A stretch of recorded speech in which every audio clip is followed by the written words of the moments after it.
আসসালামু আলাইকুম প্রিয় শিক্ষার্থীবৃন্দ, তোমাদের সবাইকে বিজ্ঞান আঙ্গিনায় স্বাগতম। আজকে আমরা এসএসসি ফিজিক্সের খুবই গুরুত্বপূর্ণ একটি অধ্যায় নিয়ে আলোচনা করব, স্থির বিদ্যুৎ। এই স্থির বিদ্যুৎ নিয়ে তোমাদের মনে অনেক জল্পনা কল্পনা তৈরি হয়েছে যে আসলে এই স্থির বিদ্যুৎ জিনিসটা কি। স্থির বিদ্যুৎ যদি বলি আমরা, স্থির বিদ্যুৎ হচ্ছে তড়িৎ বা আধান যখন চলাচল না করে কোনো বস্তুতে আবদ্ধ বা স্থির থাকে তখন তাকে স্থির বিদ্যুৎ বলি। তড়িৎ বা আধান, এখন আসলে আধান বলতে আমরা কি বুঝি, আধান বা চার্জ বলতে আমরা কি বুঝি সেই বিষয়টা আমাদের একটু বুঝতে হবে। আধান বা চার্জ বলতে আমরা বুঝি পদার্থের মৌলিক কণাগুলোর অন্তর্নিহিত ধর্মই হলো আধান। এখন পদার্থের মৌলিক কণা কি কি? পদার্থের মৌলিক কণা হচ্ছে ইলেকট্রন, প্রোটন, নিউট্রন।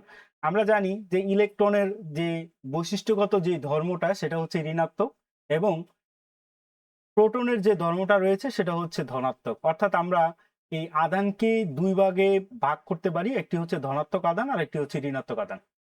এখানে সমধর্মী আধান পরস্পরকে বিকর্ষণ করবে, অর্থাৎ পজিটিভ পজিটিভ একে অপরকে বিকর্ষণ করবে, এবং বা নেগেটিভ নেগেটিভ একে অপরকে বিকর্ষণ করবে। এবং বিপরীতধর্মী আধান, একটা যদি পজিটিভ হয় তোমার আরেকটা যদি নেগেটিভ হয় তাহলে একে অপরকে অবশ্যই কি করবে? আকর্ষণ করবে। তড়িৎ আবেশ, তড়িৎ আবেশ হচ্ছে কোনো আহিত বস্তুর কাছে আনলে একটি অনাহিত বস্তু সাময়িকভাবে আহিত হওয়ার প্রক্রিয়া কি তড়িৎ আবেশ বলে। এখন প্রশ্ন হচ্ছে আহিত বস্তু বলতে আমরা কি বুঝি? আহিত বস্তু মানে হচ্ছে, দেখো প্রত্যেকটা বস্তুই ইন্ডিভিজুয়ালি আমরা যদি একটু চিন্তা করি, প্রত্যেকটা বস্তুরই পজিটিভ নেগেটিভ চার্জের পরিমাণ সমান থাকে, অর্থাৎ যতগুলো ইলেকট্রন থাকবে ততগুলোই প্রোটন থাকবে, চার্জ নিরপেক্ষ থাকবে। মনে করো এ একটা বস্তু, এর পজিটিভ নেগেটিভ পজিটিভ নেগেটিভ এবং পজিটিভ নেগেটিভ, অর্থাৎ এ বস্তুটি একটি নিরপেক্ষ বস্তু। একইভাবে এখানে আরেকটি বস্তু রয়েছে বি বস্তু। এই বি বস্তুরও পজিটিভ নেগেটিভ অর্থাৎ প্রোটন সংখ্যা এবং ইলেকট্রন সংখ্যা সমান। এ এবং বি বস্তু উভয়ই নিরপেক্ষ বস্তু। এখন এ বস্তুর সাথে বি বস্তু যদি আমরা ঘষলে তাহলে এ বস্তু থেকে বি বস্তুতে হয় ইলেকট্রন যাবে, অথবা বি বস্তু থেকে এ বস্তুতে ইলেকট্রন আসবে। এটা তড়িৎ ঋণাত্মকতার উপর নির্ভর করবে। অর্থাৎ তড়িৎ ঋণাত্মকতা হচ্ছে কোন বস্তুর ইলেকট্রন আসক্তি বেশি। এ এবং বি বস্তুর মধ্যবর্তী যে কোন বস্তুটির ইলেকট্রন আসক্তি বেশি সেটার উপর ডিপেন্ড করবে যে এখানে এ বস্তু থেকে বি বস্তুতে ইলেকট্রন যাবে না বি বস্তু থেকে এ বস্তুতে ইলেকট্রন আসবে।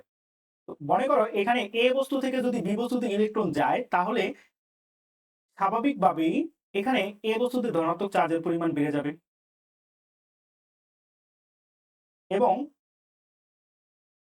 এ বস্তুতে ধনাত্মক চার্জের পরিমাণ বেড়ে যাবে এবং বি বস্তুতে ঋণাত্মক চার্জের পরিমাণ বেড়ে যাবে।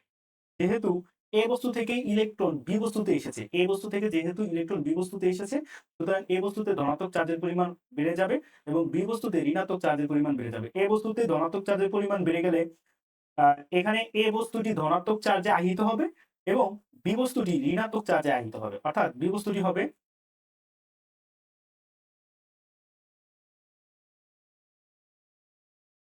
একটি বস্তুতে যদি পজিটিভ নেগেটিভ চার্জের বাহিরে অতিরিক্ত কোনো নেগেটিভ চার্জ অথবা পজিটিভ চার্জ থাকে তাহলে সেটাই কি আমরা বলতে পারি যে এটি একটি আহিত বস্তু।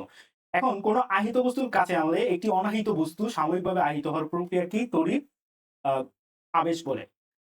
মনে করো এ বস্তুটি একটি আহিত বস্তু, বা এখানে এখন বি বস্তুটিও একটি আহিত বস্তু। আমরা যদি এ বস্তুর কাছে একটি নিরপেক্ষ বস্তু নিয়ে আসি, মনে করো আমাদের এ বস্তুটির কাছে যদি একটি নিরপেক্ষ বস্তু আমরা স্পর্শ না করে এখানে আরেকটা নিরপেক্ষ বস্তু মনে করো যদি আমরা সি নিয়ে আসি, তাহলে এটা একটা নিরপেক্ষ বস্তু।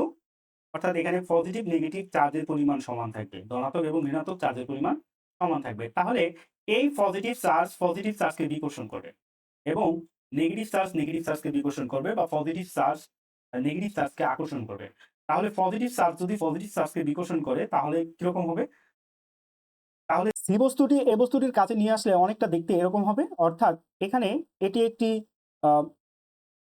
নিরপেক্ষ বস্তু ছিল, এই নিরপেক্ষ বস্তুর কাছে যখন আমরা পজিটিভ চার্জ নিয়ে এসেছি তখন পজিটিভ চার্জকে বিকর্ষণ করেছে।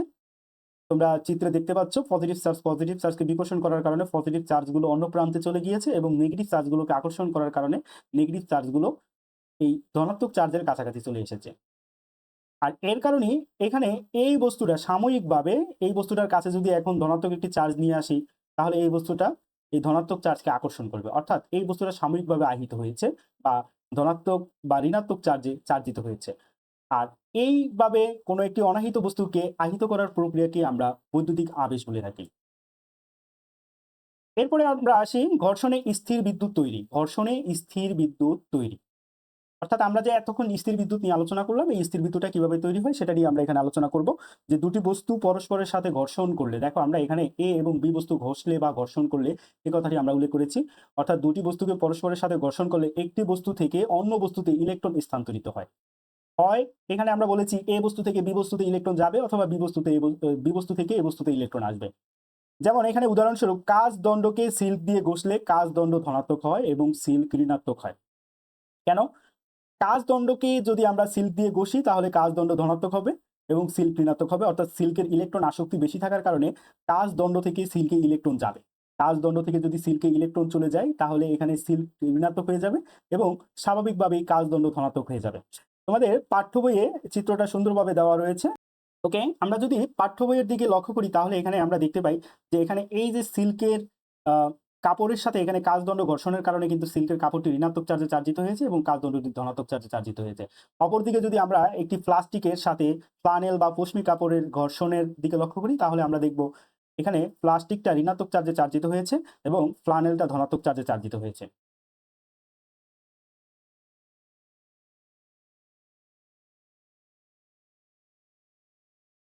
এর কারণ হচ্ছে ইলেকট্রনের জন্য প্লাস্টিকের আকর্ষণ ফ্লানেল থেকে বেশি। ইলেকট্রনের জন্য প্লাস্টিকের আকর্ষণ ফ্লানেল থেকে বেশি, এজন্য প্লাস্টিকটা এখানে ঋণাত্মক চার্জে চার্জিত হয়েছে এবং ফ্লানেল বা পশমি কাপড়টা ধনাত্মক চার্জে চার্জিত হয়েছে। আশা করি তোমরা বুঝতে পেরেছো। ইতিপূর্বেই বলেছি যে ধনাত্মক চার্জকে বিকর্ষণ করবে এবং ঋণাত্মক চার্জকে বিকর্ষণ করবে। আবার ধনাত্মক চার্জ ঋণাত্মক চার্জকে আকর্ষণ করবে বা ঋণাত্মক চার্জ ধনাত্মক চার্জকে আকর্ষণ করবে। অর্থাৎ দুটি আহিত বা চার্জিত বস্তু, আহিত বস্তু বলতে আমরা ইতিমধ্যে আমরা বুঝেছি যে আহিত বস্তু মানে কি, দুটি আহিত বস্তু বা চার্জিত বস্তু পরস্পরকে যে বল দ্বারা আকর্ষণ বা বিকর্ষণ করে তাকে বৈদ্যুতিক বল বলা হয়। তাহলে বৈদ্যুতিক বল বা ইলেকট্রিক ফোর্স বা স্থির তড়িৎ বল যেটাই আমরা বলি না কেন, এর একক কিন্তু হবে নিউটন। অর্থাৎ বৈদ্যুতিক বলের যে একক, বলের একক হচ্ছে নিউটন। বলের একক এখানে নিউটন হবে। অথবা যদি আমরা সিজিএস পদ্ধতিতে বলি তাহলে সেক্ষেত্রে বলের একক হচ্ছে ডাইন। সিজিএস পদ্ধতিতে বলের একক হচ্ছে ডাইন। এই বৈদ্যুতিক বলের মান কত হবে এই সম্পর্কিত বিজ্ঞানী কুলম্ব এই সম্পর্কিত একটি সূত্র প্রদান করেছেন, সেটাকে আমরা কুলম্বের সূত্র বা কুলম্বের সূত্র বলে থাকি। দুটি বিন্দু আধানের মধ্যবর্তী আকর্ষণ বা বিকর্ষণ বলের মান আধানদ্বয়ের গুণফলের সমানুপাতিক এবং এদের মধ্যবর্তী দূরত্বের বর্গের ব্যস্তানুপাতিক। আমরা মনে করি এ এবং বি দুটি আধান রয়েছে, এখানে এ এবং এখানে বি।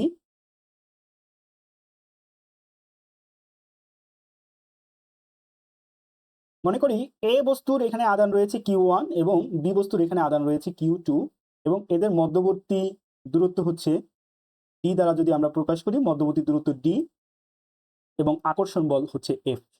তাহলে কুলম্বের ফর্মুলা অনুসারে আমরা এখানে বলতে পারি দুটি বিন্দু আদানের মধ্যবর্তী আকর্ষণ বা বিকর্ষণ বলের মান, দুটি বিন্দু আদানের মধ্যবর্তী আকর্ষণ বা বিকর্ষণ বলের মান আদানদ্বয়ের গুণফলের সমানুপাতিক এবং এদের মধ্যবর্তী দূরত্বের বর্গের ব্যস্তানুপাতিক।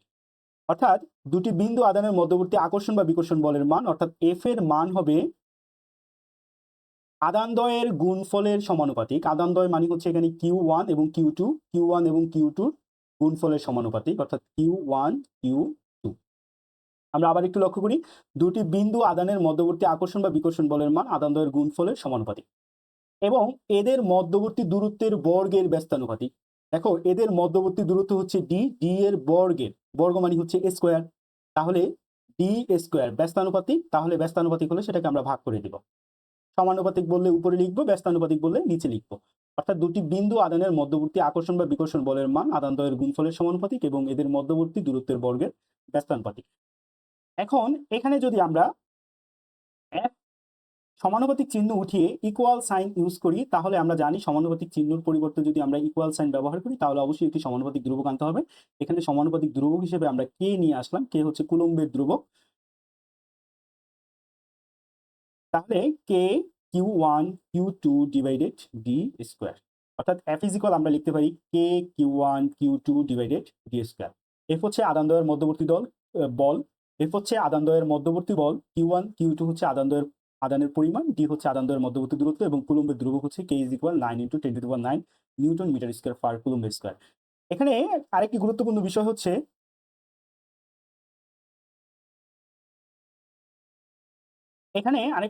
বিষয় হচ্ছে যে কুলম্বের দ্রবকের যে একক যে নিউটন মিটার স্কোয়ার পার কুলম্বের স্কোয়ার সেটা কিভাবে হয়েছে সেটা আমাদেরকে বুঝতে হবে। একটু যদি আমরা লক্ষ্য করি, আমরা যে সূত্রটি ইতিমধ্যে শিখেছি যে F is equal K Q1 Q2 divided D square. এখন এখান থেকে আমাদের বের করতে হবে যে কুলম্বের ধ্রুবক কে এর একক কি হবে। তাহলে আমরা যদি একটু আর গুণন করে নিই তাহলে এখানে কি হচ্ছে কে Q1 Q2 is equal F D square. অর্থাৎ এখানে এফ এর নিচে 1 রয়েছে, আমরা যদি আর গুণন বা আর আর গুণ করি তাহলে কে Q1 Q2 ইজ ইকুয়াল হবে এফ ডি স্কোয়ার। আমরা যদি এখানে কে রেখে দিই কে ইজ ইকুয়াল তাহলে দাঁড়াচ্ছে F D square divided Q1 Q2। এখানে এফ এর একক অর্থাৎ বলের একক হচ্ছে নিউটন, আমরা যদি বলের একক নিউটন বসিয়ে দিই। ডি হচ্ছে দূরত্ব, দূরত্বের একক আমরা জানি হচ্ছে মিটার, তাহলে দূরত্বের একক যদি মিটার হয় তাহলে এখানে হচ্ছে নিউটন মিটার। আর চার্জের একক ইতিমধ্যে আমরা জেনেছি যে চার্জের একক বা আদানের একক হচ্ছে কুলম্ব, তাহলে এখানে কুলম্ব ইনটু কুলম্ব অর্থাৎ কুলম্ব স্কোয়ার। আমরা কুলম্ব স্কোয়ারটাকে যদি আমরা উপরে উঠিয়ে দিই তাহলে হবে newton metre square coulomb per coulomb square, newton metre square per coulomb square. আমরা শিখেছি F is equal K Q1 Q2 divided D square. অর্থাৎ এখানে আহ, এই সূত্র কুলম্বের এই সূত্র ব্যবহার করে কিভাবে গাণিতিক সমস্যা সমাধান করতে হবে এখন আমরা সেটা একটু দেখব।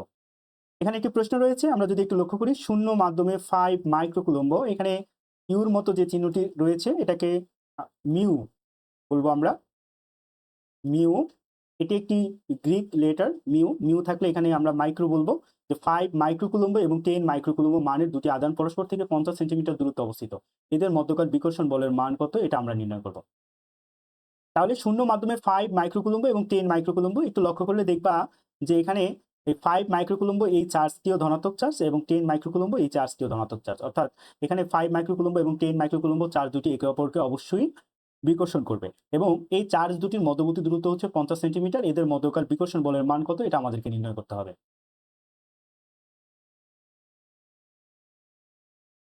তাহলে এখানে আমাদের প্রথমেই দেখতে হবে আমাদের কি কি মান দেওয়া রয়েছে এটা আমাদেরকে একটু দেখতে হবে।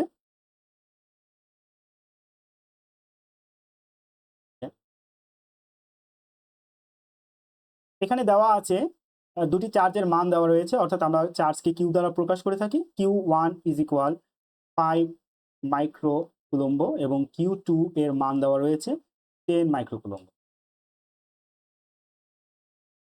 এবং এদের মধ্যবর্তী দূরত্ব অর্থাৎ ডি এর মান দেওয়া রয়েছে, ডি এর মান হচ্ছে 50 সেন্টিমিটার। এখন আমরা জানি F is equal K Q1 Q2 divided D square, আমরা কি শুধু মান বসিয়ে দিলে অঙ্ক হয়ে যাবে? না, অবশ্যই শুধু মান বসিয়ে দিলে অঙ্ক হবে না। এখানে আমাদের যে কাজটি করতে হবে সেটি হচ্ছে এই মাইক্রো কুলম্বকে কুলম্বে কনভার্ট করতে হবে, অর্থাৎ আমাদের এমকেএস পদ্ধতিতে নিয়ে যেতে হবে। এমকেএস পদ্ধতি বা এখানে চার্জের একক হচ্ছে মাইক্রো কুলম্বতে দেওয়া রয়েছে, আমরা এই মাইক্রো কুলম্বকে কুলম্বতে অবশ্যই নিয়ে যেতে হবে। মাইক্রো কুলম্ব থেকে কুলম্বতে যাওয়ার জন্য আমাদের যে কাজটি করতে হবে সেটা হচ্ছে 5 ইন্টু 10 ইনভার্স 6 দ্বারা গুণ করতে হবে। আমরা মাইক্রো কুলম্ব থেকে যদি আমরা কুলম্বতে কনভার্ট করতে চাই তাহলে অবশ্যই এখানে 10 ইনভার্স 6 দ্বারা গুণ করতে হবে। এখানে 10 মাইক্রো কুলম্ব রয়েছে, 10 মাইক্রো কুলম্বকেও আমাদের 10 ইন্টু 10 ইনভার্স 6 কুলম্ব দ্বারা গুণ করতে হবে। এখন এখানে 50 সেন্টিমিটার যেটা রয়েছে এটাকে আমাদের মিটারে নিতে হবে। আমরা জানি 1 মিটার সমান 100 centimetre, 1 metre is equal 100 centimetre. অর্থাৎ আমরা মিটার থেকে সেন্টিমিটার থেকে যদি আমরা মিটারে কনভার্ট করি তাহলে আমাদেরকে 100 দ্বারা ভাগ করতে হবে। 50 ভাগ যদি আমরা 100 দ্বারা ভাগ করি তাহলে 50কে 100 দ্বারা ভাগ করলে আমাদের এখানে 0.5 মিটার হবে।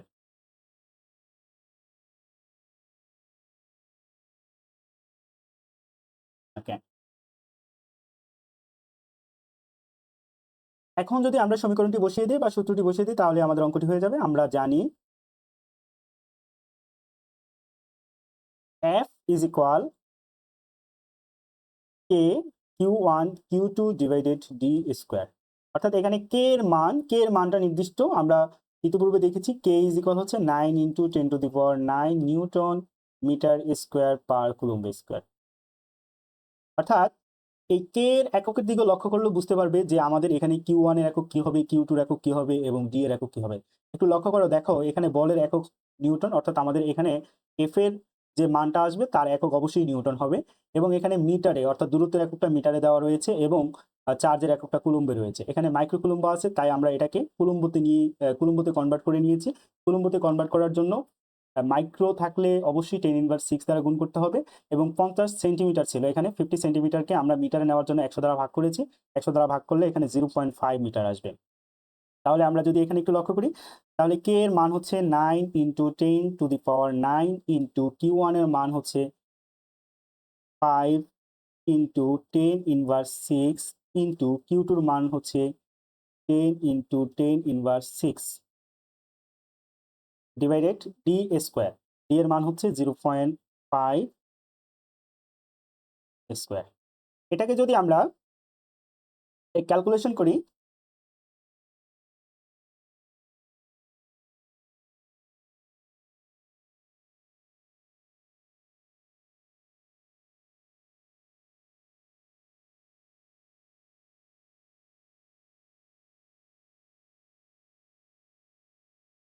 এটাকে যদি আমরা একটু ক্যালকুলেশন করি তাহলে আমরা এখানে দেখব আমাদের এখানে উপরে নিচে লেখার জন্য এখানে 9 ইন্টু 10, এখানে এই two the power 9 into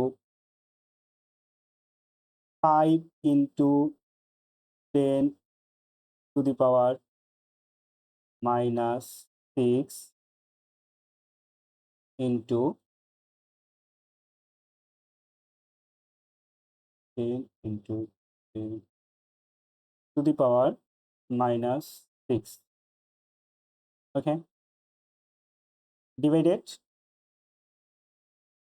0.5 square, okay, equal দিলে আমাদের এখানে মান চলে আসে। এটাকে যদি আমরা এসডিতে কনভার্ট করি 1.8 নিউটন, অর্থাৎ আমাদের এখানে মান আসবে 1.8 নিউটন।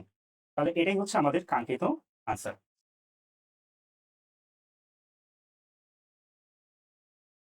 আমরা আরেকটি প্রশ্নের দিকে লক্ষ্য করি। প্রশ্নটি হচ্ছে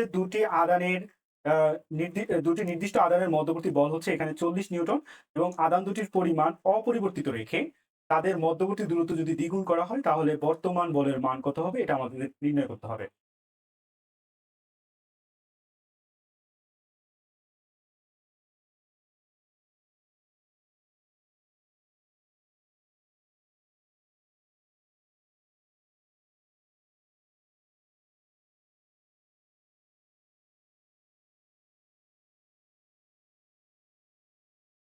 এখানে একটু লক্ষ্য করো যে দুটি আধানের মধ্যবর্তী বলের মান শুধু দেওয়া রয়েছে, আর কোনো মান আমাদের এই প্রশ্ন সমাধান করার জন্য দেওয়া নেই। এখন এই প্রশ্নটা কিভাবে আমরা সলিউশন করব, কিভাবে আমরা সমাধান করব, সেটাই আমরা একটু দেখব। দেখো এখানে বলছে দুটি নির্দিষ্ট আধানের মধ্যবর্তী বল হচ্ছে 40 নিউটন, অর্থাৎ এখানে মধ্যবর্তী বলটা আমাদের দেওয়া রয়েছে, এফ এর মান হবে 40 নিউটন, এই মানটা আমাদের দেওয়া রয়েছে। বলছে আধান দুটি অপরিবর্তিত রেখে আধান দুটির পরিমাণ অপরিবর্তিত রেখে তাদের মধ্যবর্তী দূরত্ব দ্বিগুণ করা হলে বর্তমান বলের মান কত হবে। আধান দুটির পরিমাণ অপরিবর্তিত রেখে তাদের মধ্যবর্তী দূরত্ব যদি দ্বিগুণ করা হয়, তাহলে এখানে আমরা প্রথম ক্ষেত্রে যদি একটু চিন্তা করি, প্রথম ক্ষেত্রে একটু লক্ষ্য করো যে বলের মান হচ্ছে 40 নিউটন আর মধ্যবর্তী দূরত্ব আমরা ধরে নিচ্ছি যে d1, মধ্যবর্তী দূরত্ব যেহেতু দেওয়া নেই আমরা ধরে নিচ্ছি, বা মধ্যবর্তী দূরত্ব d ধরে নিচ্ছি। তাহলে সূত্র হবে আধান দুটির পরিমাণ অপরিবর্তিত রেখে, আধান দুটির মান আমাদের দেওয়া নেই, আমরা ধরে নিচ্ছি যে আধান দুটি হচ্ছে Q1 ও Q2। দেখো এখানে দুটি নির্দিষ্ট আধানের মধ্যবর্তী বল হচ্ছে 40 নিউটন, শুধুমাত্র বলের মানটা দেওয়া রয়েছে এবং বলছে আধান দুটির পরিমাণ অপরিবর্তিত রেখে তাদের মধ্যবর্তী দূরত্ব দ্বিগুণ করা হলে বর্তমান বলের মান কত হবে, এটা আমাদেরকে নির্ণয় করতে বলছে। এখন এফ এর মান 40 নিউটন রয়েছে, মধ্যবর্তী দূরত্ব জানা নাই, তাই আমরা ডি ধরে নিয়েছি। আধান দুটির মানও আমরা জানি না, তাই আমরা একটা আধান ধরেছি Q1 আর একটা আধান ধরেছি Q2।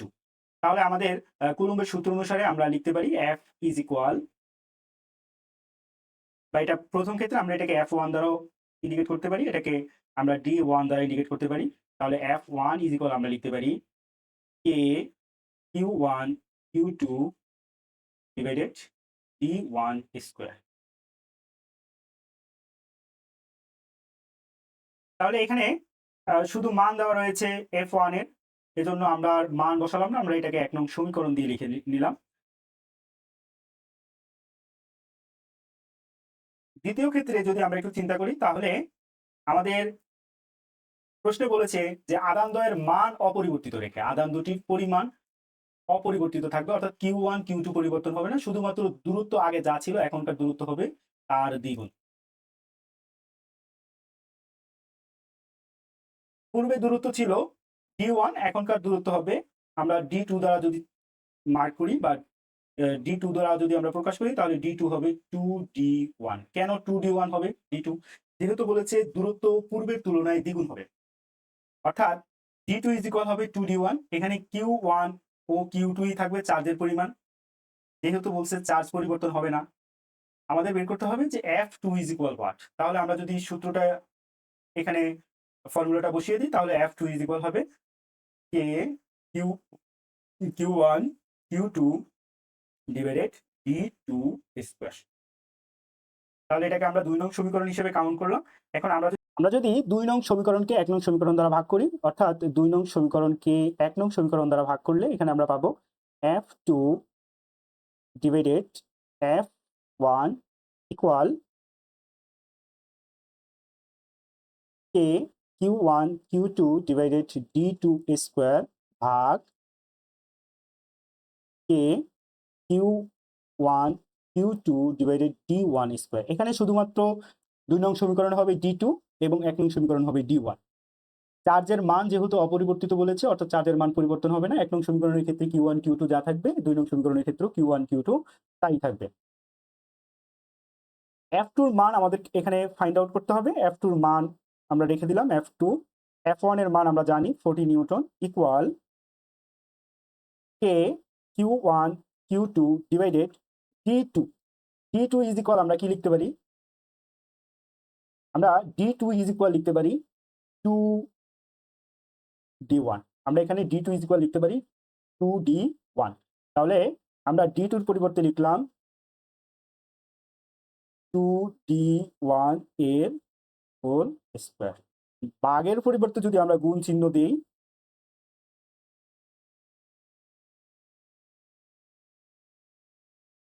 আগের পরিবর্তে যদি আমরা এখানে গুণ চিহ্ন দিই, তাহলে পরবর্তী রাশির লব হর হয়ে যাবে এবং হরটি লব হয়ে যাবে। অর্থাৎ এখানে আমরা লিখতে পারি D1 square divided A Q1 Q2 বা F2 ডিভাইডেড 40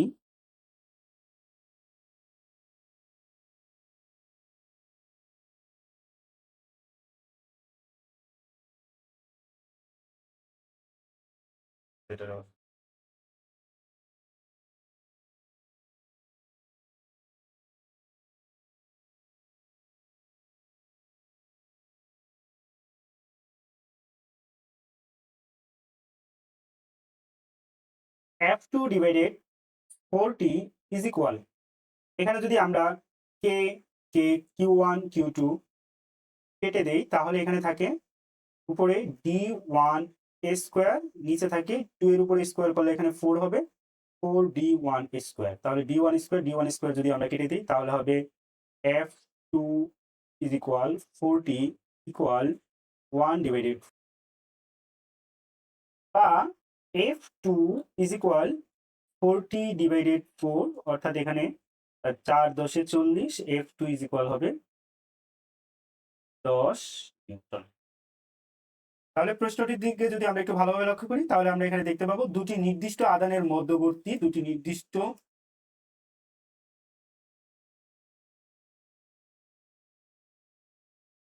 তাহলে প্রশ্নটির দিকে যদি আমরা একটু লক্ষ্য করি, এখানে বলা হয়েছিল দুটি নির্দিষ্ট আদানের মধ্যবর্তী বল ছিল 40 নিউটন। আদান দুটির পরিমাণ অপরিবর্তিত রেখে, আদান দুটির পরিমাণ, আবারও বলছি, আদান দুটির পরিমাণ অপরিবর্তিত রেখে, অর্থাৎ আধান দুটির মানের কোনো পরিবর্তন ঘটবে না। তাদের মধ্যবর্তী দূরত্ব যদি দ্বিগুণ করা হয়, শুধুমাত্র কি পরিবর্তন হচ্ছে? দূরত্ব দ্বিগুণ করা হচ্ছে। দূরত্ব আগে যা ছিল, দূরত্ব আগে যদি 5 মিটার থাকে তাহলে পরবর্তীতে দূরত্ব 10 মিটার করা হয়েছে। দূরত্ব যদি দ্বিগুণ করা হয় তাহলে বলের মান কত হবে সেটা আমাদেরকে নির্ণয় করতে বলেছে। তো আমরা এখানে F এর মানটা শুধু আমরা জানতাম যে 40 নিউটন। F এর মান মধ্যবর্তী দূরত্ব D1 আমরা ধরে নিয়েছি। এখানে চার্জের পরিমাণ Q1 Q2 সেটাও আমরা ধরে নিয়েছি। তাহলে F1 হবে K Q1 Q2 divided D1 square. যেহেতু F এর মান ছাড়া বা F1 এর মান ছাড়া এখানে কোনো মান আমাদের দেওয়া ছিল না, তাই আমরা এখানে আসলে মান বসাইনি। শুধুমাত্র আমরা এটাকে একটা সমীকরণ আকারে লিখে দিয়েছি। এটাকে ১ নং সমীকরণ হিসেবে আমরা কাউন্ট করেছি। দ্বিতীয় ক্ষেত্রে এখানে আমাদেরকে বলেছে, প্রশ্নের দিকে যদি আমরা লক্ষ্য করি, যে মধ্যবর্তী দূরত্ব দ্বিগুণ করা হলে, এজন্য আমরা এখানে D2 এর মান হচ্ছে 2D1, অর্থাৎ আগে দূরত্ব ছিল D1, এখন দ্বিগুণ করা হয়েছে, তাহলে D2 হবে 2D1 আর Q1 Q2 সেমই থাকবে। আমাদের বলের মান F2 নির্ণয় করতে বলেছে, তা আমরা দ্বিতীয় ক্ষেত্রে লিখেছি F2 K Q1 Q2 divided D2 square. তো এখান থেকে আমরা F2 এর মান বের করার জন্য আমরা 2 নং সমীকরণকে 1 নং সমীকরণ দ্বারা ভাগ করেছি। F2 divided F1 K Q1 Q2 divided D2 square divided K Q1 Q2 divided D1 square. এখানে F2 ডিভাইডেড F1 এর মান 40 K Q1 Q2 divided D2 মানে হচ্ছে 2D1, D2 মানে হচ্ছে 2D1, D2 এর পরিবর্তে আমরা এখানে 2D1 লিখেছি। স্কয়ারের স্কয়ার, ভাগের পরিবর্তে গুণ দিয়েছি। গুণ দেওয়ার কারণে পরবর্তী ভগ্নাংশ এখানে লবটা হর হয়েছে এবং হরটা লব হয়েছে। তাহলে এখানে আমরা লিখেছি D1 square divided K Q1 Q2। F2 divided 40 equal D1 square divided 4D1। এখানে 2 এর উপর স্কয়ার করলে 4 হয়।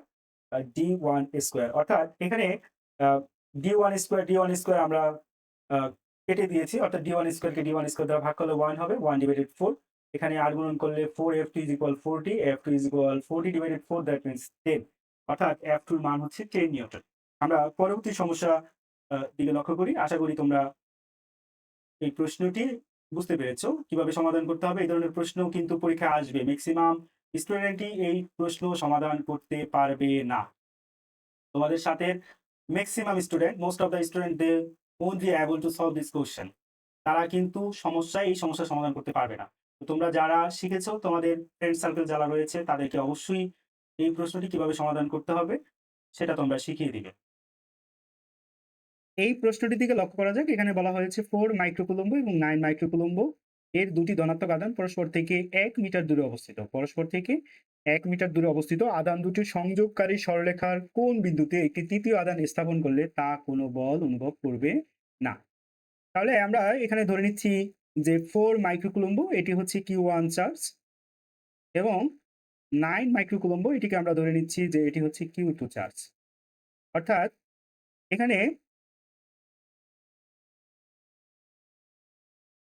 এখানে Q1 চার্জ রয়েছে, সেটা হচ্ছে 4 মাইক্রোকুলম্ব, এবং এখানে আমরা মনে করতেছি আরেকটি চার্জ রয়েছে, সেটি হচ্ছে Q2 চার্জ, সেটা হচ্ছে 9 মাইক্রোকুলম্ব, এবং এই চার্জ দুটির মধ্যবর্তী দূরত্ব হচ্ছে 1 মিটার।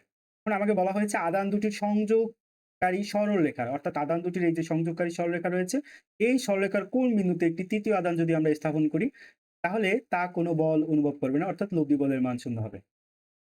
তাহলে আমরা ধরে নিচ্ছি যে Q1 চার্জ হতে মনে করো x মিটার দূরে যদি আমরা P বিন্দুতে একটা চার্জ স্থাপন করি, সেই চার্জটা হচ্ছে মনে করো Q3। Q1 চার্জ হতে x মিটার দূরে P বিন্দুতে Q3 চার্জ যদি আমরা স্থাপন করি তাহলে ধরে নিচ্ছি যে এটি কোনো বল অনুভব করবে না। তাহলে আমরা ধরি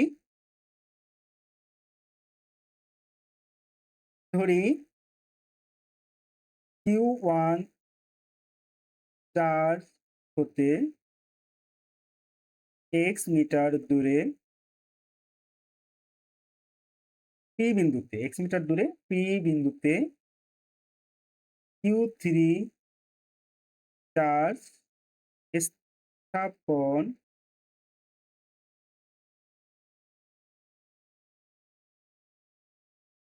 করলে সেটি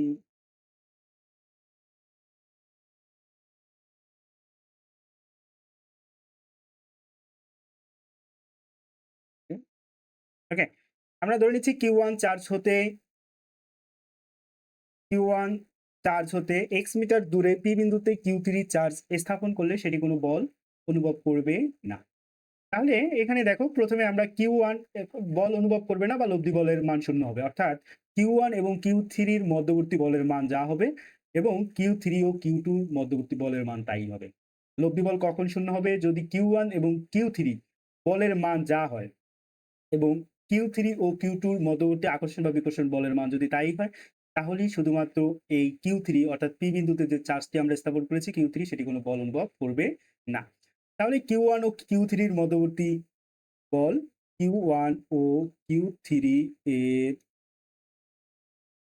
মধ্যবর্তী বল সেটাকে আমরা F1 দ্বারা যদি প্রকাশ করি, F1 ইজ ইকুয়াল হবে K Q1 Q3 ডিভাইডেড, আমরা এখানে মধ্যবর্তী দূরত্ব ধরে নিয়েছি x, তাহলে হবে x square.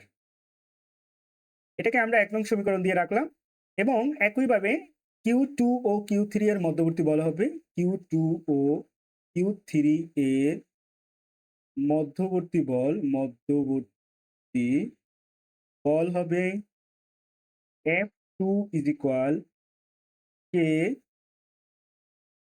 Q2 Q3 divided, দেখো এখানে Q1 এবং Q2 এর মধ্যবর্তী দূরত্ব হচ্ছে 1 মিটার। Q1 থেকে P বিন্দুর মধ্যবর্তী দূরত্ব যদি x মিটার হয়, তাহলে P থেকে Q2 এর দূরত্ব হবে 1 মাইনাস x, অর্থাৎ Q1 এবং Q2 এর মধ্যবর্তী দূরত্ব হচ্ছে 1 মিটার। 1 মিটার থেকে যদি আমরা Q1 ও P বিন্দুর মধ্যবর্তী দূরত্ব x মিটার বাদ দিয়ে দিই, তাহলে P থেকে Q2 এর দূরত্ব পাওয়া যাবে, অর্থাৎ সেটা হবে 1 মিটার। তাহলে আমরা এখানে লিখতে পারি এটা 1 মাইনাস x এর মধ্যবর্তী দূরত্বের বর্গ হবে স্কয়ার। এটাকে আমরা ২ নং সমীকরণ দ্বারা ইন্ডিকেট করতে পারি। তাহলে আমরা শর্ত মতে লিখতে পারি যে শর্ত মতে F1 এবং F2 এর মান সমান হবে। F1 ইজ ইকুয়াল F2 আমরা লিখতে পারি। F1 ইজ ইকুয়াল যদি আমরা F2 লিখি, তাহলে F1 এর পরিবর্তে আমরা লিখতে পারি K Q1 Q3 divided x square equal, একইভাবে আমরা এখানে লিখতে পারি F2 এর পরিবর্তে K Q2 Q3 divided 1 minus x এর হোল স্কয়ার। উভয় পক্ষকে যদি আমরা K Q3 দ্বারা ভাগ করি, তাহলে আমাদের এখানে K এবং K বাদ দেওয়া যায় এবং Q3 বাদ দেওয়া যায়, অর্থাৎ এখানে থাকবে Q1 divided x square equal, এখানে থাকবে Q2 ডিভাইডেড 1 মাইনাস x এর হোল স্কয়ার।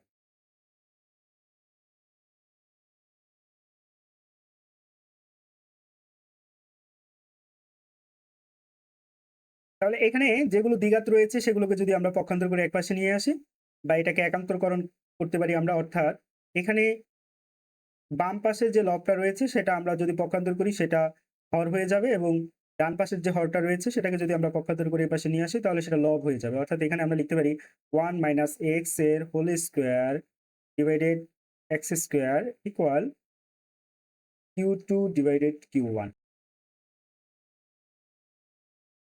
Q1 এর মান ছিল 4 মাইক্রোকুলম্ব এবং Q2 এর মান ছিল 9 মাইক্রোকুলম্ব। দেখো এখানে Q1 এবং Q2 এটা মাইক্রোকুলম্ব আকারে রয়েছে, আমরা এটাকে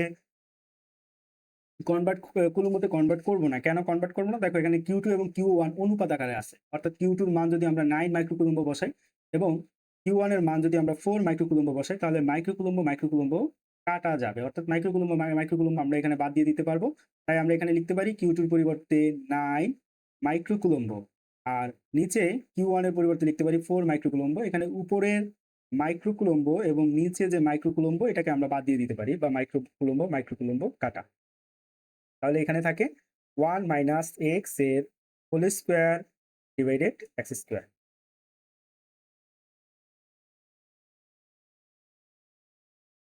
না তো এখানে আমরা লিখতে পারি 1 মাইনাস x ডিভাইডেড x এর হোল স্কয়ার ইকুয়াল 9/4। তাহলে পরের লাইনে আমরা লিখতে পারি বা 1 minus x divided x equal, অর্থাৎ এটাকে আমরা এখানে স্কয়ার কে যদি আমরা রুট করে দিই তাহলে হবে 3/2। 9 এর উপর যদি আমরা এখানে রুট করি তাহলে 9 এর রুট হচ্ছে 3, বর্গমূল হচ্ছে 3 এবং 4 এর বর্গমূল হচ্ছে 2, তাহলে 3/2। আমরা আর গুণন করে দিলে এখানে 3x equal 2 minus 2x minus 2x কে পক্ষান্তর করে এপাশে যদি আমরা নিয়ে আসি তাহলে 3x প্লাস 2x ইকুয়াল 2, অর্থাৎ এখানে আমরা লিখতে পারি 5x ইকুয়াল 2। তাহলে আমরা এখানে 5x ইকুয়াল 2 লিখতে পারি। 5x ইকুয়াল 2 হলে x ইকুয়াল হবে 2 ডিভাইডেড 5, অর্থাৎ এখানে যদি আমরা 2 কে 5 দ্বারা ভাগ করি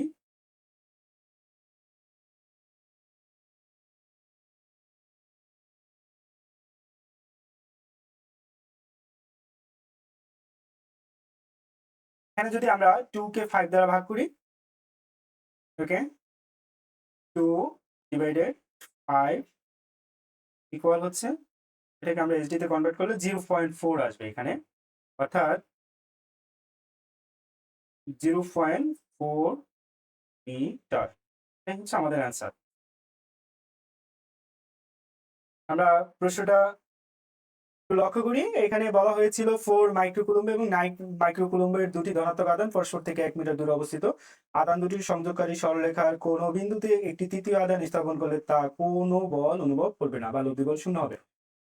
তা আমরা প্রশ্নটি সমাধান করার চেষ্টা করেছি, আশা করি তোমরা সবাই বুঝতে পেরেছো। অর্থাৎ এখানে আমরা Q1 চার্জ হতে যদি আমরা 0.4 মিটার দূরে যে কোনো একটি চার্জ স্থাপন করি তাহলে সেটি কোনো বল অনুভব করবে না। তড়িৎ তীব্রতা বলতে আমরা কি বুঝি? তড়িৎ তীব্রতা হচ্ছে তড়িৎ ক্ষেত্রের কোনো একটি বিন্দুতে একটি একক ধনাত্মক আধান স্থাপন করলে সেটি যে বল অনুভব করে তাকে ওই বিন্দু তড়িৎ তীব্রতা বলে। এখন তড়িৎ ক্ষেত্র কাকে বলে? তড়িৎ ক্ষেত্র হচ্ছে কোনো আহিত বস্তুর যে নির্দিষ্ট এলাকা জুড়ে বা যে নির্দিষ্ট অঞ্চল জুড়ে এর প্রভাব বিদ্যমান থাকে তাকে আমরা তড়িৎ ক্ষেত্র বলি। অর্থাৎ একটি আহিত বস্তু, আমরা যদি একটি চুম্বক রাখি, যে কোনো স্থানে যদি আমরা একটি চুম্বক রাখি তাহলে সেই চুম্বকটি অবশ্যই নির্দিষ্ট একটা স্থান জুড়ে, মনে করো এখানে যদি আমরা একটা চুম্বক রাখি তাহলে এই চুম্বকের একটি নির্দিষ্ট অঞ্চল জুড়ে কিন্তু এর একটা প্রভাব থাকবে, অর্থাৎ নির্দিষ্ট একটি অঞ্চল থেকে সে ধাতব জাতীয় পদার্থ বা লোহা সে টেনে নিয়ে আসবে। ঠিক একইভাবে কোনো একটি আহিত বস্তু, মনে করো সেটা ধনাত্মক চার্জে চার্জিত হতে পারে অথবা ঋণাত্মক চার্জেও চার্জিত হতে পারে। একটা আহিত বস্তু এটারও নির্দিষ্ট একটা অঞ্চল জুড়ে এর প্রভাব বিদ্যমান থাকে, যে নির্দিষ্ট অঞ্চল জুড়ে এর প্রভাবটা বিদ্যমান থাকবে আমরা সেটাকে বলবো তড়িৎ ক্ষেত্র। তাহলে তড়িৎ ক্ষেত্রের কোনো বিন্দুতে একটি একক ধনাত্মক আধান স্থাপন করলে, এখানে তড়িৎ ক্ষেত্রে যে কোনো আমরা বিন্দুতে যদি একটি একক ধনাত্মক আধান আমরা স্থাপন করি তাহলে এটি যে বল অনুভব করবে, এই একক ধনাত্মক আধান স্থাপন করলে যে বল অনুভব করবে তাকে আমরা তড়িৎ তীব্রতা বা তড়িৎ প্রাবল্য বলি। একে আমরা ই দ্বারা প্রকাশ করি। এখানে তড়িৎ তীব্রতা বা তড়িৎ প্রাবল্যতা ইজ ইকুয়াল হবে F/Q। কিভাবে হবে একটু লক্ষ্য করলে আমরা বুঝতে পারবো। দেখো, যদি আমরা মনে করো কোনো তড়িৎ ক্ষেত্রে কিউ চার্জ যদি আমরা স্থাপন করি, কোনো তড়িৎ ক্ষেত্রে যদি আমরা কিউ চার্জ স্থাপন করলে মনে করো বল অনুভব করে F, তাহলে একক চার্জ স্থাপন করলে বল অনুভব করবে F divided Q. Q charge স্থাপন করলে ধরে নিচ্ছি বল অনুভব করবে F, তাহলে একক চার্জ স্থাপন করলে বল অনুভব করবে আরো কম F/Q। আর একক চার্জ স্থাপন করলে যে বল অনুভব করবে সেটাকেই বলতেছি আমরা তড়িৎ তীব্রতা বা তড়িৎ প্রাবল্য, অর্থাৎ E ইজ ইকুয়াল, এখানে আমরা লিখতে পারি E ইজ ইকুয়াল F/Q, বা এখানে E is equal KQ by R square. এখানে E is equal KQ by R স্কোয়ারটা আমরা কিভাবে লিখতে পারি সেটা একটু লক্ষ্য করি। এখানে আমরা E ইজ ইকুয়াল শিখলাম, E ইজ ইকুয়াল আমরা লিখতে পারি F/Q। ওকে, এখন দেখো F এর পরিবর্তে কি আমরা এটা লিখতে পারি KQ ডিভাইডেড আর স্কোয়ার বা ডি স্কোয়ার। এখানে আর বলতে যেটা বোঝানো হয়েছে আর ইজ ইকুয়াল হচ্ছে ডি। তাহলে এখানে আমরা যদি একটু গাণিতিক রূপটা লক্ষ্য করি তাহলে এখান থেকে আমরা কি ধরনের ফর্মুলা নিতে পারি বা কি ধরনের ফর্মুলা বের করতে পারি সেটা আমরা বুঝতে পারবো। এখানে আমরা E ইজ ইকুয়াল F/Q লিখতে পারি। এখন E ইজ ইকুয়াল F/Q আমরা কিভাবে লিখতে পারি? এখানে বলা হয়েছে যে একক আধান স্থাপন করলে যে বল অনুভব করবে, মনে করো আমরা ধরে নিচ্ছি যে কিউ আধান যদি আমরা স্থাপন করি তাহলে বল অনুভব করবে F, অর্থাৎ কোন তড়িৎ ক্ষেত্রের ভিতরে যদি আমরা কিউ আধান স্থাপন করি তাহলে F বল অনুভব করবে, একক আধান স্থাপন করলে তাহলে বল অনুভব করবে F ডিভাইডেড কিউ। এখন একক আধান স্থাপন করলে যে বল অনুভব করবে সেটাকে আমরা তড়িৎ তীব্রতা বা তড়িৎ প্রাবল্যতা বলি। তাহলে আমরা E ইজ ইকুয়াল লিখতে পারি F/Q। আবার আমরা একইভাবে F ইজ ইকুয়াল আমরা জানি KQ1 Q2 divided R square অথবা ডি স্কোয়ার। এখানে দূরত্বকে আমরা আর দ্বারাও প্রকাশ করতে পারি, ডি দ্বারাও প্রকাশ করতে পারি। কে Q1 Q2, এখানে আমরা কিউ এবং Q1 এবং Q2 যদি আমরা সমান ধরে অর্থাৎ কিউ লিখি, তাহলে কে কিউ কিউ ডিভাইডেড আমরা এখানে লিখতে পারি ডি স্কোয়ার। তাহলে আমরা এখানে লিখলাম E is equal F by Q. আমরা এখানে লিখলাম E is equal F divided Q. এই E is equal F by কিউকে আমরা লিখতে পারি এফ ইন্টু 1/কিউ। এফ এর পরিবর্তে আমরা লিখলাম K Q Q2 divided D square into 1/কিউ। এখানে যদি আমরা কিউ কিউ কেটে দিই তাহলে এখানে আসে E is equal K Q divided D square. অর্থাৎ এখানে K Q divided D square যে কথা, এখানে K Q divided R square একই কথা। অর্থাৎ আমরা দূরত্বকে আর দ্বারাও কাউন্ট করতে পারি অথবা ডি দ্বারাও আমরা এখানে কাউন্ট করতে পারি। এখন এই তড়িৎ তীব্রতার একক কি হবে সেটা যদি আমরা একটু লক্ষ্য করি তাহলে একটু দেখো, এখানে ই ইজ ইকুয়াল হচ্ছে এফ বাই কিউ। এককগুলো খুবই গুরুত্বপূর্ণ, এককগুলো বিভিন্ন এমসিকিউতে কিন্তু চলে আসে, এককগুলো এমসিকিউতে চলে আসবে এবং আমরা একক থেকে অনেক সময় সূত্র বের করতে পারি অথবা সূত্র থেকেও আমরা এককগুলো বের করতে পারি। তাহলে ই ইজ ইকুয়াল হচ্ছে এফ বাই কিউ। এখানে এফ এর একক হচ্ছে নিউটন, অর্থাৎ বলের একক হচ্ছে নিউটন, এবং কিউ হচ্ছে চার্জের একক হচ্ছে কুলম্ব। তার মানে আমরা এটা বলতে পারি নিউটন পার কুলম্ব। এটাকে আমরা এভাবেও লিখতে পারি, এখানে নিউটন পার কুলম্বকে আমরা যদি কুলম্বকে উপরে উঠিয়ে দিই তাহলে হবে নিউটন পার কুলম্ব, অর্থাৎ ইনভার্স 1 দিয়েও আমরা লিখতে পারি। আমরা এই রিলেটেড বা এই সম্পর্কিত একটি গাণিতিক সমস্যা যদি আমরা সমাধান করি তাহলে এখানে দেখি আমরা শূন্য মাধ্যমে 4 ইন্টু 10⁻6 কুলম্ব, শূন্য মাধ্যমে 4 ইন্টু 10⁻6 কুলম্ব মানের একটি বিন্দু আধান থেকে 2 মিটার দূরে কোনো বিন্দুতে তড়িৎ তীব্রতার মান কত হবে এটা আমাদেরকে নির্ণয় করতে বলেছে। তাহলে এখানে দেওয়া রয়েছে শূন্য মাধ্যমে 4 ইন্টু 10⁻6 কুলম্ব মানের। এখানে দেখো এটা হচ্ছে 4 ইন্টু 10⁻6 কুলম্ব, তাহলে অবশ্যই এটা কিসের মান হবে? এটা হবে কিউ এর মান। এখানে আমাদের কিউ ইজ ইকুয়াল, তাহলে আমরা লিখতে পারি 4 ইন্টু 10⁻6 কুলম্ব দেওয়া রয়েছে এবং একটি বিন্দু আধান থেকে 2 মিটার দূরে অবস্থিত। তাহলে আমরা এখানে ডি ইজ ইকুয়াল বলতে পারি 2 মিটার। আমাদেরকে বের করতে হবে তড়িৎ তীব্রতা। তড়িৎ তীব্রতাকে আমরা ই দ্বারা প্রকাশ করি, এখানে তড়িৎ তীব্রতা বা তড়িৎ প্রবলতা ই ইজ ইকুয়াল হোয়াট, এটা আমাদের নির্ণয় করতে হবে। তাহলে আমরা জানি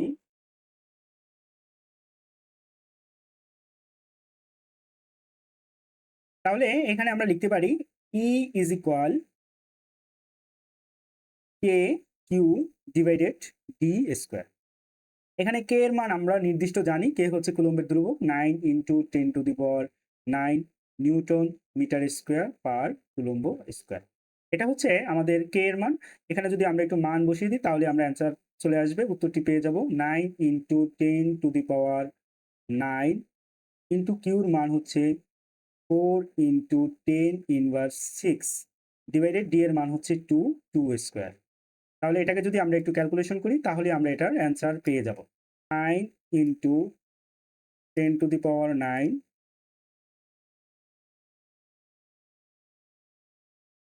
ইন্টু 4 ইন্টু 10⁻6, 4 ইন্টু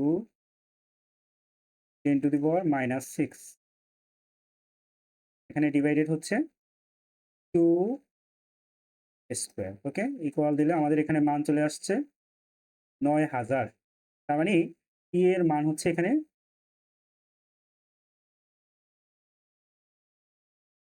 তাহলে এখানে আমরা ক্যালকুলেশন করলে পাচ্ছি 9000 নিউটন পার কুলম্ব, একক হবে নিউটন পার কুলম্ব। ওকে,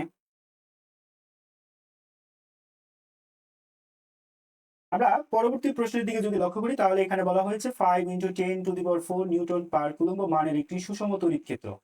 তাহলে এখানে 5 ইন্টু 10⁻4 নিউটন পার কুলম্ব, আমরা তার পূর্ববর্তী প্রশ্নে এখানে সমাধান করেছিলাম যে নিউটন পার কুলম্ব। দেখো নিউটন পার কুলম্ব কিন্তু হচ্ছে ই এর একক, অর্থাৎ তড়িৎ তীব্রতার একক।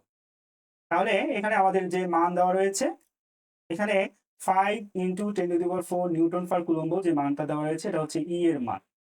একটি সুষম তড়িৎ ক্ষেত্রে একটি ইলেকট্রন স্থাপন করলে একটি ইলেকট্রনের আধান বা চার্জ হচ্ছে এখানে 1.6 × 10⁻⁻19 কুলম্ব, অর্থাৎ 10⁻19 কুলম্ব। এটা হচ্ছে ইলেকট্রনের চার্জ। অর্থাৎ এখানে আমাদের চার্জের মান দেওয়া রয়েছে। চার্জের মান Q হচ্ছে 1.6 × 10⁻19 কুলম্ব এবং আমাদের E এর মান দেওয়া রয়েছে 5 × 10⁴ নিউটন পার কুলম্ব। এখন আমাদেরকে বের করতে হবে এখানে বলের মান কত, অর্থাৎ F what? F what? এখানে আমরা তাহলে কোন সূত্রটি অ্যাপ্লাই করব? আমরা অবশ্যই যে সূত্রটি অ্যাপ্লাই করব সেটি হচ্ছে E F/Q। তাহলে E যদি F/Q হয়, আমরা যদি R গুণন করি তাহলে F হবে EQ। E এর মান হচ্ছে এখানে 5 × 10⁴, Q এর মান হচ্ছে 1.6 × 10⁻19। ওকে, এটা ক্যালকুলেশন করলে কত হবে সেটা একটু আমরা দেখি। এটা যদি আমরা ক্যালকুলেশন করি তাহলে এখানে 5 × 10⁴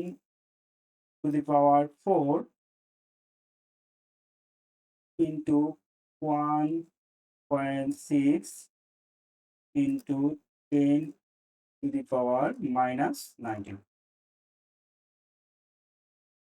Okay, 8 into 10⁻15. তাহলে এখানে আমাদের মান আসতেছে 8 into 10⁻15 নিউটন। এটা হচ্ছে আমাদের কাঙ্ক্ষিত অ্যান্সার। আমরা যদি পরবর্তী প্রশ্নের দিকে লক্ষ্য করি তাহলে আমরা একটু দেখতে পাবো এখানে 4 মাইক্রো কুলম্ব এবং 60 মাইক্রো কুলম্ব মানের দুটি বিন্দু আধান পরস্পর থেকে 30 সেন্টিমিটার দূরত্বে অবস্থিত। 4 মাইক্রো কুলম্ব এবং 16 মাইক্রো কুলম্ব মানের দুটি বিন্দু আধান পরস্পর থেকে 30 সেন্টিমিটার দূরে অবস্থিত। আধান দুটি সংযোগকারী সরলরেখার কোন বিন্দুতে তড়িৎ প্রাবল্য শূন্য হবে? This is very important. এই অধ্যায় থেকে যদি একটা প্রশ্ন আসে সেই প্রশ্নটা হবে এই ধরনের প্রশ্ন, এই টাইপের প্রশ্ন। এই অধ্যায় থেকে প্রশ্ন হয়েছে এবং এই ধরনের প্রশ্ন পরীক্ষায় আসেনি, এটা খুবই কম হয়েছে, খুবই কম হয়েছে। এই ধরনের প্রশ্ন তুমি যদি একটু বোর্ড কোয়েশ্চেন গুলো দেখো, বিগত সালের প্রশ্নগুলো দেখো তাহলে দেখবা যে এই ধরনের প্রশ্ন অবশ্যই আসবে। এই প্রশ্ন তোমার পরীক্ষায় আসবেই আসবে, এটা 100% গ্যারান্টি। এই অধ্যায় থেকে যদি কোনো প্রশ্ন এসে থাকে তাহলে এই ধরনের প্রশ্ন তোমার পরীক্ষায় অবশ্যই আসবে। তাহলে আমরা প্রশ্নটা সমাধান করার চেষ্টা করি। 4 মাইক্রোকুলম্ব এবং 16 মাইক্রোকুলম্ব মানের দুটি বিন্দু আধান পরস্পর থেকে 30 সেন্টিমিটার দূরে অবস্থিত। আধান দুটির সংযোগকারী সরলরেখার কোন বিন্দুতে তড়িৎ প্রাবল্য শূন্য হবে? এখানে তোমাকে অবশ্যই একটু মনে রাখতে হবে দুটি সমধর্মী আধানের ক্ষেত্রে এদের তড়িৎ প্রাবল্যতার মান শূন্য হবে চার্জদ্বয়ের সংযোগ সরলরেখার মধ্যবর্তী যে কোনো বিন্দুতে। যদি চার্জ দুটি সমধর্মী হয় তাহলে যেহেতু আধান দুটি সমধর্মী তাই লব্ধির প্রাবল্য শূন্য হওয়ার বিন্দুটি এদের মাঝখানের কোনো এক স্থানে থাকবে। তাহলে আমরা ধরে নিচ্ছি যে প্রথম আধান 4 মাইক্রোকুলম্ব থেকে x দূরত্বে প্রাবল্য শূন্য হবে। সেটা যদি আমরা একটু ধরে নিই। ওকে, এখানে দুটি আধান, একটা হচ্ছে এখানে 4 মাইক্রোকুলম্ব, আরেকটা চার্জের কথা যদি আমরা চিন্তা করি সেটা হচ্ছে 16 মাইক্রোকুলম্ব। মানের দুটি আধান পরস্পর থেকে 30 সেন্টিমিটার দূরে অবস্থিত। এদের মধ্যবর্তী দূরত্ব হচ্ছে 30 সেন্টিমিটার, 30 সেন্টিমিটার, অর্থাৎ ডি এর মান হচ্ছে 30 সেন্টিমিটার। আধান দুটির সংযোগকারী সরলরেখার কোন বিন্দুতে তড়িৎ প্রাবল্য শূন্য হবে?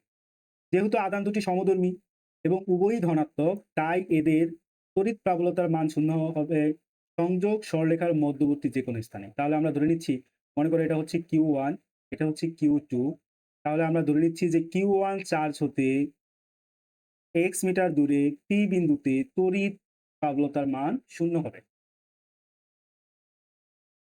তাহলে আমরা ধরি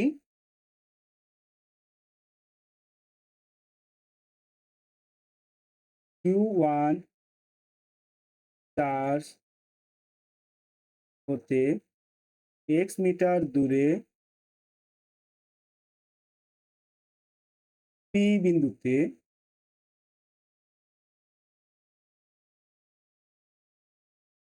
তড়িৎ প্রাবল্যতা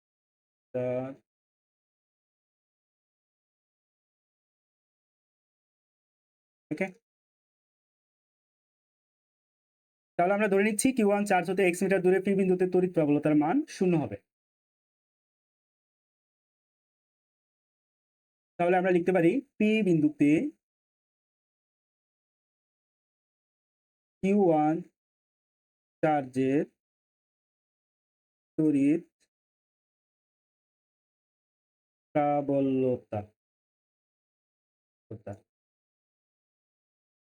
E1 দ্বারা যদি আমরা প্রকাশ করি E1 ইজ ইকুয়াল হচ্ছে কে Q1 ডিভাইডেড, এখানে দেখো Q1 চার্জ হতে পি বিন্দুর দূরত্ব, পি বিন্দুতে Q1 চার্জের, তাহলে সেটা হচ্ছে x মিটার, তাহলে আমরা সেটা লিখতে পারি x স্কোয়ার, কে Q1 ডিভাইডেড x স্কোয়ার, এটাকে আমরা 1 নং সমীকরণ দিয়ে লিখলাম।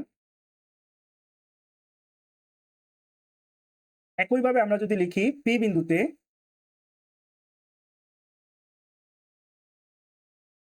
Q2 চার্জের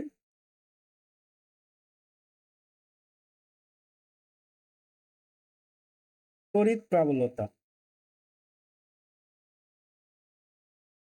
তাহলে এখানে E2 ইজ ইকুয়াল হবে কে Q2 ডিভাইডেড, পি বিন্দু হতে Q2 এর দূরত্ব কত সেটা একটু আমরা যদি লক্ষ্য করি,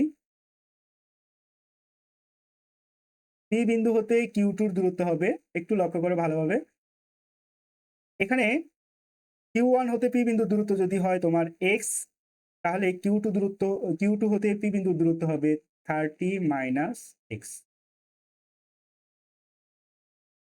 তাহলে আমরা যদি মান বসিয়ে দিই এখানে, তাহলে এখানে দূরত্ব হবে 30 মাইনাস x এর হোল স্কোয়ার। ওকে, তাহলে E2 ইজ ইকুয়াল আমরা লিখতে পারি, সুতরাং আমরা এখানে শর্ত মতে লিখতে পারি, শর্ত মতে E1 ইজ ইকুয়াল E। এখানে মনে রাখবা প্রশ্নে তোমাকে তড়িৎ প্রবলতার মান 0 হবে বা সমান হবে যেটাই বলুক না কেন, আমরা এখানে অবশ্যই E1 ইজ ইকুয়াল E2 লিখবো, শর্ত মতে যেটা লিখবো সেটা হচ্ছে E1 ইজ ইকুয়াল E2। তড়িৎ প্রবলতার মান তখনই 0 হবে যখন E1 এবং E2 সমান হবে, তড়িৎ প্রবলতার মান তখনই সমান হবে বা 0 হবে যখন E1 ইজ ইকুয়াল কি হবে E2 হবে। তাহলে E1 ইজ ইকুয়াল আমরা কি লিখতে পারি, কে Q1 ডিভাইডেড x স্কয়ার, এবং E2 এর পরিবর্তে লিখতে পারি কে Q2 divided 30 minus x square. তাহলে এখানে আমরা যদি কে বাদ দিয়ে দিই এবং Q1 Q2 এর মান আমরা যদি বসিয়ে দেই, এখানে Q1 এর মান হচ্ছে 4 মাইক্রোকুলম্ব এবং Q2 এর মান হচ্ছে 16 মাইক্রোকুলম্ব।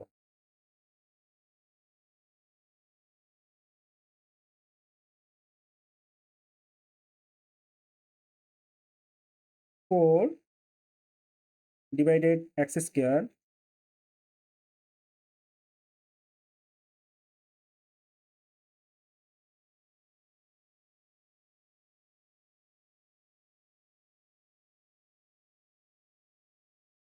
আশা করি তোমরা ক্যালকুলেশন করে এটা অ্যান্সারটা বের করতে পারবা।